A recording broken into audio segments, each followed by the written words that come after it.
Hi friends, welcome to Sathya's life style channel. இன்றைக்கி நம்ம பார்க்க போகிற ரெசிபி வந்து ஒரு ரசம் ரெசிபி தான். ரொம்ப ஈஸியாகவும் பண்ணலாம், இன்க்ரீடியன்ட்ஸ் ரொம்ப கம்மியாக, அதே நேரத்தில் டேஸ்ட்டு சூப்பராக இருக்கும். மாங்காய் ரசம் தான் இன்றைக்கி நம்ம பார்க்க போகிறது. இது வந்து இந்த சீசனில் நமக்கு மாங்காய் கிடைக்கும்போது இந்த மாதிரி எப்போதும் ஒரே மாதிரி ரசம் பண்ணாமல் இந்த மாதிரி ஒரு டிஃப்ரெண்ட்டான ரசத்தை நம்ம ட்ரை பண்ணலாம். நல்லா காரசாரமாக இருக்கும், நல்ல புளிப்பு எல்லாத்தோடையும் சேர்ந்து சூப்பராக இருக்கும். இது எப்படி பண்ணலான்றதை பார்க்கலாம். இந்த மாங்காய் ரசம் பண்ணுறதுக்கு மாங்காய் வந்து ஒரு பாதி மாங்காவை சீடெல்லாம் இல்லாமல் கட் பண்ணி எடுத்து வச்சுருக்கேன். அதை வந்து குக்கரில் சேர்த்துக்கிறேன். அது கூடவே ஒரு சின்ன துண்டு இஞ்சி இந்த மாதிரி இடித்து எடுத்து வச்சுருக்கேன், அதையும் சேர்த்துக்கிறேன். 2 ஸ்பூன் கிட்ட துவரம் பருப்பு ஊற வச்சு எடுத்து வச்சுருக்கேன், அதையும் ஆட் பண்ணிக்கிறேன்.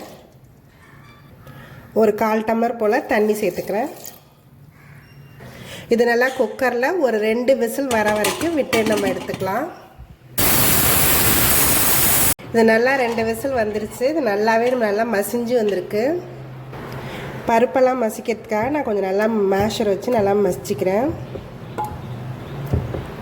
ரசத்துக்கு தாளிக்கிறதுக்கு 1 குழிக்கரண்டி போல் எண்ணெய் கடாயில் சேர்த்துருக்கேன். எண்ணெய் நல்லா ஹீட் ஆகட்டும். எண்ணெய் நல்லா ஹீட் ஆகிடுச்சு. கடுகு உளுத்தம் பருப்பு சேர்த்துக்கிறேன். 2 வரமிளகாய் சேர்த்துக்கிறேன். 1 பச்சை மிளகாய் சேர்த்துக்கிறேன். கருவேப்பிலையும் சேர்த்துக்கிறேன். ஒரு 5 பல் போல் பூண்டு இந்த மாதிரி இடித்து வச்சுருக்கேன், அதையும் ஆட் பண்ணிக்கிறேன்.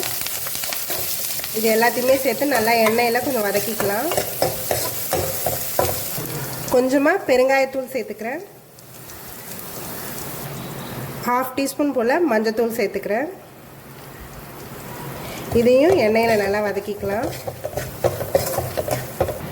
ரசப்பொடி நான் ஒரு 2 டீஸ்பூன் போல் எடுத்து வச்சுருக்கேன், அதையும் ஆட் பண்ணிக்கிறேன். இதையும் எண்ணெயில் லைட்டாக வதக்கிக்கலாம். இப்போ நம்ம வேக வச்சுருந்த அந்த மாங்காய் பருப்பு இதை சேர்த்துக்கலாம். இந்த ரசத்துக்கு தேவையான அளவு உப்பு சேர்த்துக்கிறேன். ரசம் நல்லா கொதிக்க ஆரம்பிச்சிடுச்சு. இப்போ ஒரு கைப்பிடி போல் கொத்தமல்லி சேர்த்துக்கிறேன். இப்போ ஆஃப் பண்ணிடலாம். ரசம் ரெடி ஆகிடுச்சு. இந்த மாங்காய் ரசம் ரெடி ஆகிடுச்சு. நல்லா புளிப்பு, காரம், உப்பு எல்லாம் சேர்ந்து சூப்பராக இருக்கும் இந்த ரசம். இந்த ரசத்தோடு ஒரு ஃப்ரை வச்சு சாப்பிடும்போது அவ்வளோ சூப்பராக இருக்கும். இதை நீங்களும் உங்கள் வீட்டில் ட்ரை பண்ணி பாருங்கள். என்னோடய வீடியோஸ் எல்லாத்தையும் பாருங்கள். மறக்காமல் எங்கள் சேனலை சப்ஸ்கிரைப் பண்ணுங்கள். தேங்க்யூ ஃபார் வாட்சிங்.